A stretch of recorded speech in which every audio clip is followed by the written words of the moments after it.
What's going on, everybody? This is Black Men Sundays. I'm your host, Corey Sylvester Murray, and we're talking about generational wealth, finance, business, and mental health. And if you're looking for a mental health therapist, look no further than Dr. Briggs Boland. Hi, I'm Dr. Izetta Briggs Bowling. Connect with me for professional mental health counseling and support services designed to help individuals and families navigate stress, trauma, substance use recovery, and life transitions. Email me at drbowling at ibcyclebreakers.org or call me directly at 845 313 4496 for a free consultation. Now, back to Black Men Sundays. It's a Black Man Sunday. Time to put all childish things away. I refuse to be the man I was yesterday. Gotta put my best foot forward and elevate. And today on Black Men Sundays, we're talking about something that goes far beyond making money. We're talking about how to build wealth, protect what you've built, and position your family for a stronger financial future. My guest today is Kervin Simmons, a financial advisor who works with families, professionals, and business owners to help them make confidential financial decisions and build wealth that lasts for generations.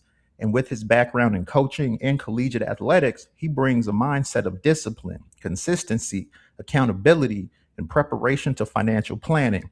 Today, we're talking about decisions that can change your family's financial trajectory, from raising financially capable children to protecting your wealth and making sure the next generation doesn't have to start from scratch. So without further ado, Kervin Simmons, welcome to Black Men Sundays, brother. How you doing? I'm doing pretty good. I'm doing pretty good. Grateful to be here. Definitely, man. And we're great to have you. And let's just jump right in, man. As kids head back to school, parents are thinking about their children's education and future. But beyond simply paying for college, what can fathers be doing right now to put their children on a stronger financial path? Yeah, I think it starts with the conversations that we have. A lot of times, especially Corey, in our community, it's people get scared to talk money. It's uncomfortable. It's something that can be a little bit of a taboo.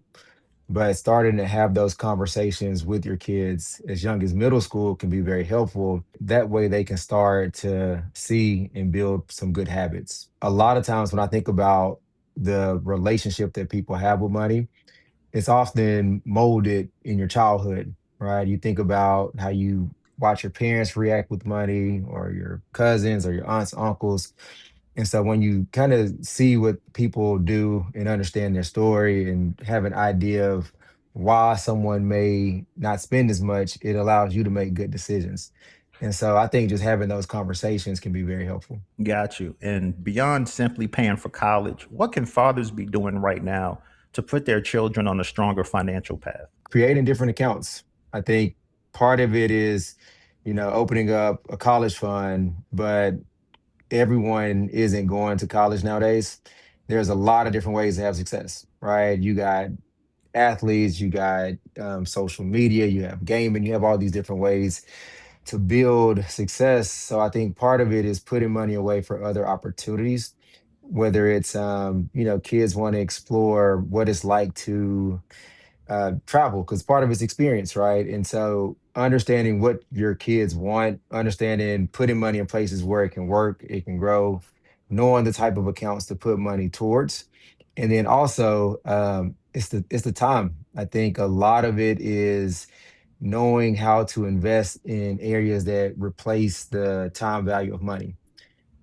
Because college is great. I think that's very, very important. Obviously, I went to college, love my university, but there are certain things that a university just can't teach you. And so part of it is the conversations in the household, but also investing in things that will give you access before you even get to college, or teach you things that you may not have access to while you're in college. Because college curriculum, it's excuse me, it's general, right? It's based off of every student in that course. Where if you invest in certain things that are a little bit more interpersonal, it allows the child to blossom. Gotcha. Now, what financial lessons Should fathers be teaching their children before those children ever earn their first real paycheck? Oh man, I think the first lesson is understanding how to put away money, because a lot of wealth is built not based off of what you make, but how much you can save and keep. So it starts with really good habits. There's something called a 50/30/20 rule where you spend 50% of your money, save 20%, and then have fun with about 30%. And so teaching kids early on, put away a little bit of something of each paycheck can go a long way. And if a father's listening today says, I want my children to start from a better place than I did, what's the first thing you would tell him to do? The father needs to put money away also.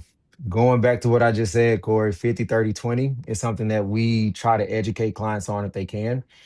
But also, if you think about how, a typical person have a job, they may have a 401k and you put money in it, your company matches it.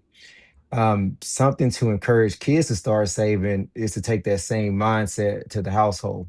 So let's say your child is saving $20 and you tell them, hey, I have $20, I'll match every dollar that you save. That starts to create that discipline in the kids early on. And on this show, we talk about generational wealth constantly. Why can hmm simply why can simply leaving your children money or assets actually fail to create lasting generational wealth? It doesn't teach them habits. It doesn't teach them what to do with the money once they get it. Because if you just leave your child money, whether it's through investments, whether it's through insurance, whatever the vehicle may be, it still doesn't show them the discipline that's required to build on top of that. And so early on, kids need to learn how to save and also learn how to invest as well. So that way they can truly build generational wealth. I think Okay. generational wealth is something that is something that you have to be very, very intentional about. And part of wealth building is understanding where you want to go, and a lot of times people don't understand just where they're trying to go. They follow a roadmap that's not theirs, but they may be their peers or something that they may see on TV.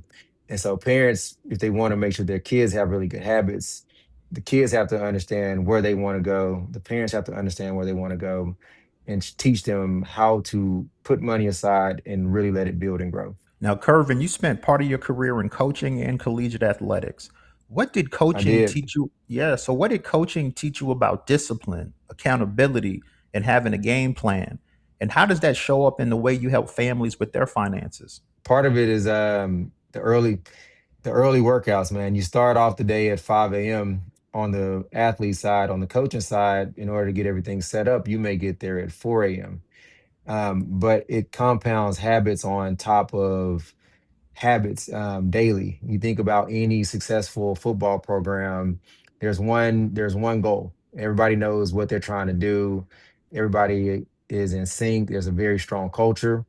And part of that discipline also has to tie into financial planning, because it really is habits. There's always something that comes up, there's always something shiny that you want to purchase. There's a lot of distractions that come up every single day. And so part of what we work with clients is really creating that discipline to make sure that you pay yourself first. If you understand how to put money away, pay yourself first, that can go a long way because it allows you to spend freely without the anxiety. So that's part of the discipline right there that stems from the coaching background, is just understanding what you have to do on the front end and understanding what the destination is. And so when we're coaching athletes, or when we were coaching, when I was coaching athletes, we knew the destination was, win a championship, play in the SEC championship, get to the national championship. And so we all knew what the vision was, and we knew the work that needed to be done to get there. And so that goes the same way with financial planning. If you know that you want to retire before 60, you have to understand what the roadmap looks like to get there. So that way you can take action, or whatever the goal may be, your kids' education, retiring early, buying your dream home. Without having a plan, it's just a goal that's on the goal board. Gotcha. And money is rarely just about money. It represents freedom, security, and hmm opportunity. What do you think people misunderstand most about their relationship with money? I think misunderstand that it doesn't have to stay the same. I was like I mentioned earlier, a lot of times people relationship with money is molded in their childhood and from the things that they experienced, things they saw their parents do or what their parents didn't do. And so it does not take a ton of income to change your position. It takes being more grounded around your saving habits. And it starts with your financial position, understanding really what your budget is, being disciplined, making smart decisions. Because Corey, we see it all the time. People can make really good income, but if the habits are bad, then you feel like you're running in place. Whereas if you have good habits, your income is good, now you're able to truly build and grow on top of the things that you're wanting to do. Great information. That leads right into my next question. Why can someone earn a great income, have money invested, and still not have a Mhm. truly strong financial foundation? Yeah, I think part of it is poor relationships with investing and not understanding that when you're investing, the goal is to invest in the long run. There's a huge difference between investing and trading. And investing is thinking, how do I allow this money to really build something for me 5 years from now, 10 years from now? But then also, people tend to spend quickly on the things that may not be in alignment with their long-term goals. And so whenever we meet with clients, we spend about an hour, sometimes an hour and a half to understand what truly really matters, because that's how we are able to understand, okay, this is where we need to put money towards, this is how we need to invest it. Because just because you're investing it, if you're putting it in the wrong vehicle, it can cause liquidity issues, it cause access issues, it can cause some tax issues. And so just because you're investing in having money that's growing for you, you can still feel like you're behind if you're only putting money in places that can be locked up or aren't tax efficient. And you work with professionals, business owners, and families. What's something you see financially successful people doing that actually surprises you? As simple as it is, they pay themselves first. They understand that there is a certain amount of money that I need to put away on a biweekly basis or monthly basis that's out of sight, out of mind. Going back to the 401k, that's normally most people's biggest asset is, and it's because it comes out of their paycheck before they even see it and can touch it. And so if you can build that same discipline with your personal savings and your personal investments, it allows you to have a lot of freedom. And you talk about coordinating every area of someone's financial life. What can go wrong when their investments, taxes, insurance, business, and estate plan are all being handled separately? I think part of it is it's not working in alignment. Think of it like different puzzle pieces. And if you have anything that's out of whack, it's not going to all fit. And so sometimes when we meet with clients, they may have, their investment strategy here, they may have some insurance through their work, they have done some estate planning, but the conversations are not all being held together. They're being held in silo. And so the insurance may not align with what the investments are meant to accomplish. And the estate plan may be missing some key pieces. And so part of it is making sure that it all needs to work in sync for it to work smoothly, especially when it comes to being tax efficient. Because if you have all these different areas, but they're creating an issue down the road, and something that we see often, Corey, especially for those who are, high income earners, they have a lot of success, they've done really good job with planning, but they haven't done a good job with the tax side of the planning and being able to take the assets out or pass the assets on to the people that they care about. And so when it's not working together, you can have a great income, great net worth, but at the end of the day, if Uncle Sam is going to take 32% of it, then there's still some kind of issue there. Yeah, that taxing part, man. I've heard a lot of successful people say, "Oh, that when that tax man came, it was a little different for him." Hmm. So yeah, Yeah. yeah, man. So let me ask you this: at what point should someone stop asking how much can I make and start asking how much of what I've built can I actually keep? Man, I think it needs to start the moment you start working.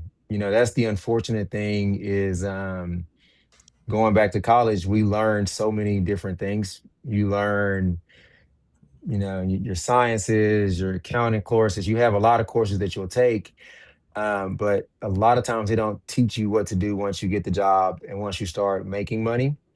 And so I think soon as someone starts their career, they should already have the discipline to put money away because it allows you to not spend beyond your means. That's the number one thing that impacts people is that they get that first check and they've been wanting that vehicle or that home or whatever that may be their entire life. But then lifestyle creep starts to happen when those bills get more and more expensive. And then you got to keep up, and you feel like each paycheck just goes to bills.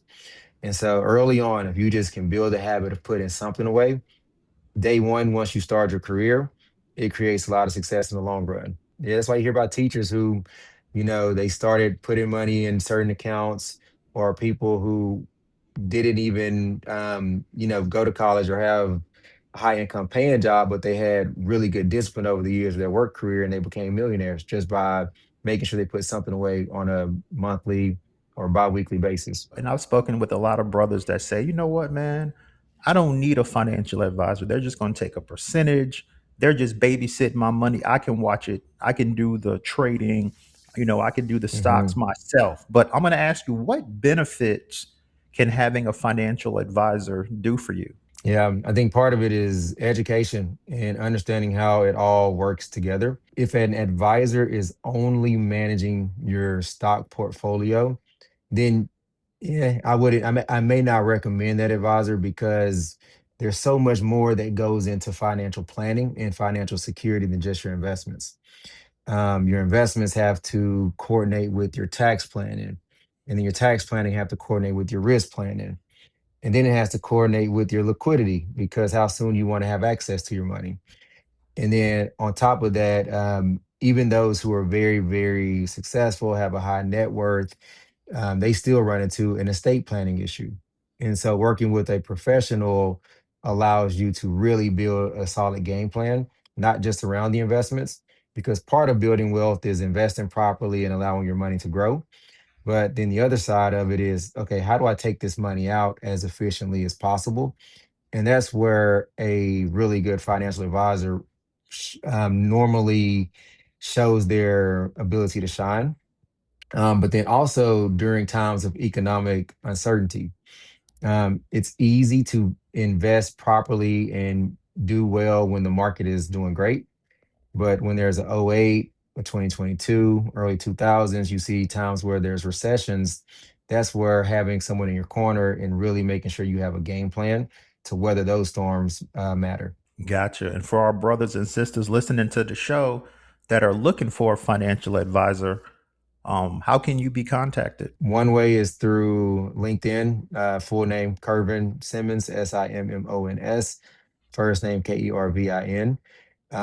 We use that a lot to just have conversations with potential clients, connecting with them. But then also, someone can send me an email anytime. It'll get directed to me or anyone on my team.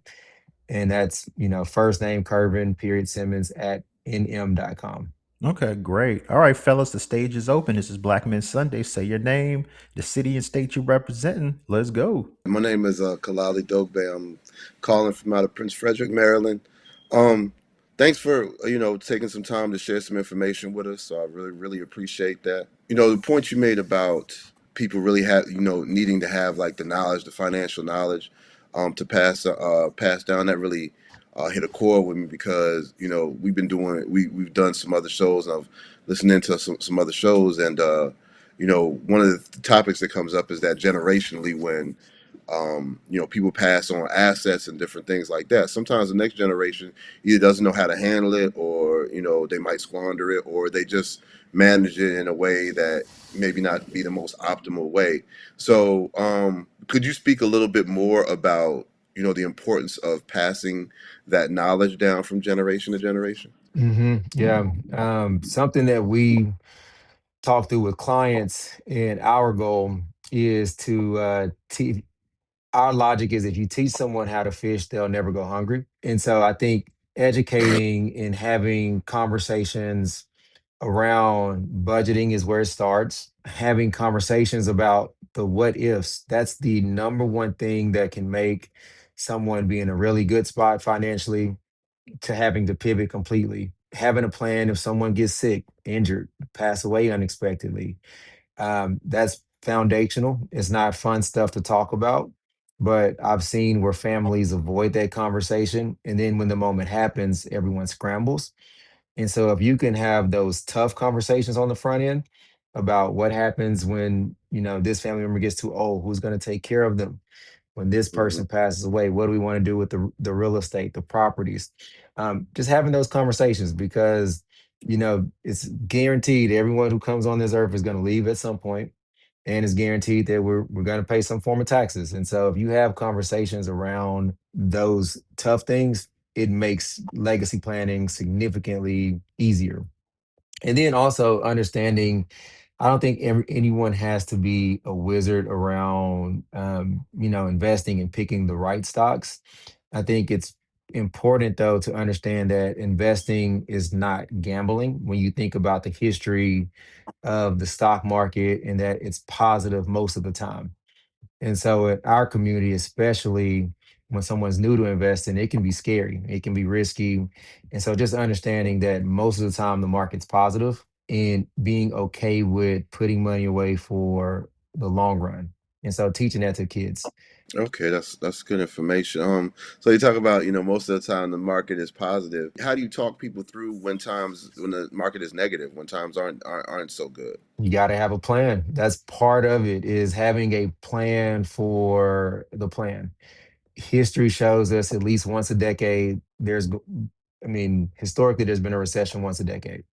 At least you look at '08, you look at the little blip we had in 2018, you look during coming out of COVID. And so having a strategy around that, because if the market's positive most of the time, you still got to have a game plan for those times where it's not as well. And that's where I believe working with a team is important, because because if you're approaching retirement or you're needing your money for some big goal and the market goes down, it can cause anxiety, it can cause stress. And so having a plan for that can alleviate a lot of those issues. Like, so I listened to some other economic podcasts and also read some other economic papers, and they're always talking about, currently what they're talking about is how a lot of like AI and tech investment is what's driving um, the stock market right now. Do you have any opinions on, what the current mix of the stock market, what's driving uh, the numbers going up in the stock market, and how you can kind of strategize to hedge against, any kind of setbacks right now? Yeah. So unfortunately, I may not be able to answer that question directly as a licensed advisor. And the main reason why is because anytime we talk market, it has to be on a personal level, I get depending it. on like your risk tolerance and what you're trying to make accomplish. And so I can't answer that question completely, but I can say that technology is one of the areas that is continuing to grow. You think about the most growth over the past year. I think it's been the AI space, it's been semiconductor things in that nature. But it's also good to have a sound plan, because at some point the economy shifts. At some point, it may be, depending on what's going on in the world, any month it could be oil and gas, depending on tensions with Iran, right? And so understanding that there are different sectors to invest in, and just knowing and doing a little bit of research and speaking with a professional can be very helpful for your personal game plan, because depending on what your long-term goal is, should identify what sector you need to invest in, whether it's commodities, whether it's tech, whether it's oil and gas, whether it's health companies. And so there's a lot of options there.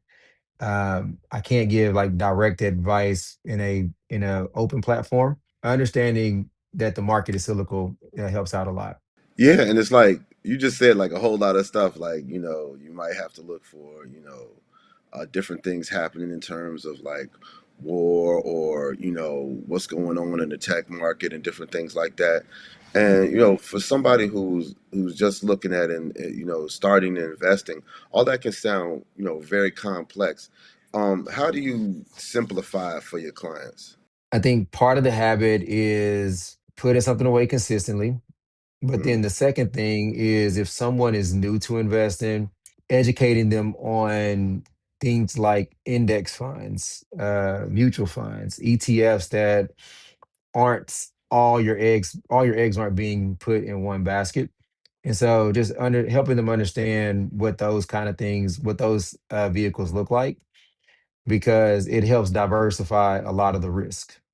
And so, part of what we do when we meet with clients is figure out their risk tolerance to see, do we need to be, more diversified with their portfolio, or if someone is more aggressive, do we need to focus on just one sector or one particular stock? And so, I think a huge thing is just understanding your own risk tolerance and how does it make you feel when you see your portfolio go up and down, because that's part of investing is knowing your own, like, how do you feel and how can you stomach volatility. yeah, and so how do you walk people through that? Like, are there certain strategies you use to like help people understand what their risk tolerance might be or what their risk tolerance should be, given, whatever point in life they Yeah, are? we do a well we so our initial conversation is roughly about an hour to 90 minutes where we just do a discovery and we ask a lot of questions, because part of it is where you're wanting to go financially. Another part of it is where you're currently at, your family dynamic, and what your values are and how you feel about certain things and your timeline. And so we spend close to an hour, sometimes even more, in the initial conversation to truly understand what is that person's why, what's that client, what's driving that client, because it's often more than just the money. The money means is a means to something, whether it's their kids, whether it's, improving their situation, whether it's getting into real estate, whatever that may be. So we want to really spend some time understanding what's the story they want their money to tell. And then that helps us educate and build the strategy for them. And then whenever we work with clients, part of what we do is we take them through a series of courses. And one of them is investment planning 101, insurance planning 101, tax planning 101, estate planning, and other just core things that they need to have an idea on. So that way they can take that information and apply it efficiently. Okay, yeah, I really appreciate that. Listen, man, like so I teach like a financial class in my church. So people are always Hmm. asking financial questions, and the first thing I gotta tell them is, look, I'm not a financial advisor. I'm not licensed for financial Hmm. advice. But if I was interested in becoming a financial advisor, how could I get started with that? First thing would be, depending on what type of institution you want to work at, how much flexibility. Most institutions want you to at least have what's called a general lines license, because a lot of times financial planning starts off with protecting your assets. Even if you don't feel like you have any, there's something that needs to be protected, whether it's your life, your income ability. And so most of it starts off with getting a life and health insurance license. So that way you can at least have an understanding on how to protect against risk. And then Hmm. from there, once you're with a company, they'll sponsor you to get your investment license. I believe you can get what's called your SIE without a sponsorship, but I Yeah. know that in order to get fully licensed, you have to be sponsored by a broker, because they'll help make sure everything is good with compliance and so on. But if you start off with getting your general lines license, so your health and life insurance and disability, that at least opens the door, because a sound financial plan has to have protection pieces in place. And then from there, you can start building the investment side of the practice. Okay, that's awesome, man. I really appreciate you taking the time to talk to me. I think I took up enough of your time today, so I'm gonna go ahead and turn you back over to Corey. Appreciate it though. Appreciate the conversation. Absolutely. Thanks. Happy to be a resource.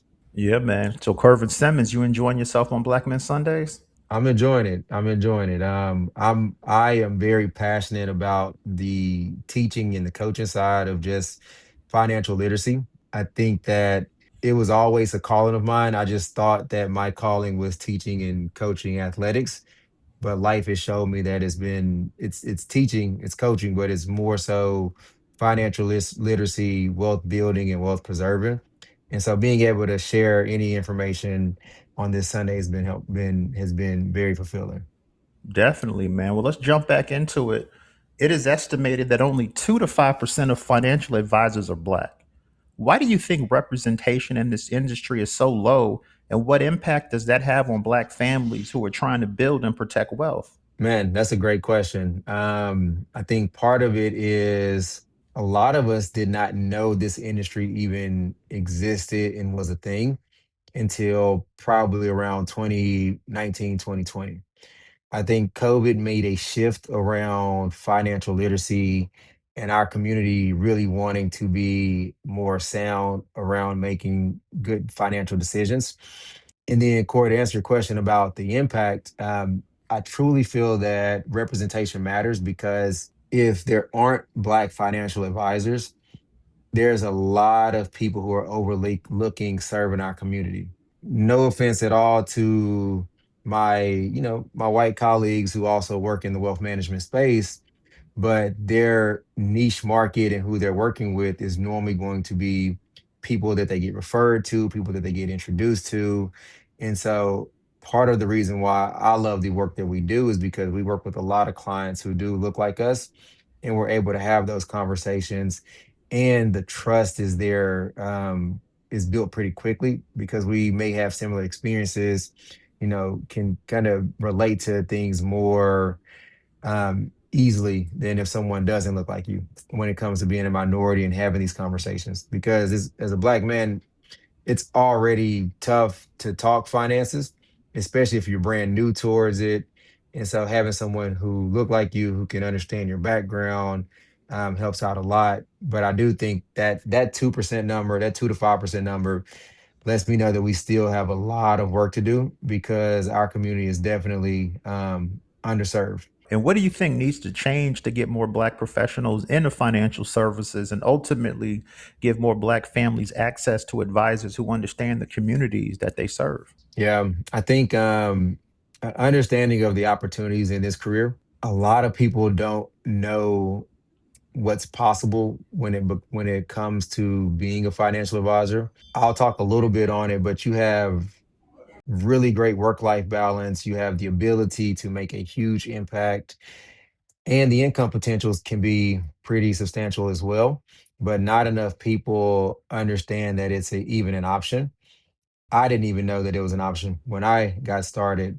I came out of grad school and found a mentor who was a financial advisor at a completely different firm that I'm with, but he also played sports. He went pro for a little while, retired, stepped into financial advising, and he encouraged me to give it a try just based off of my personality and my ability to connect with people.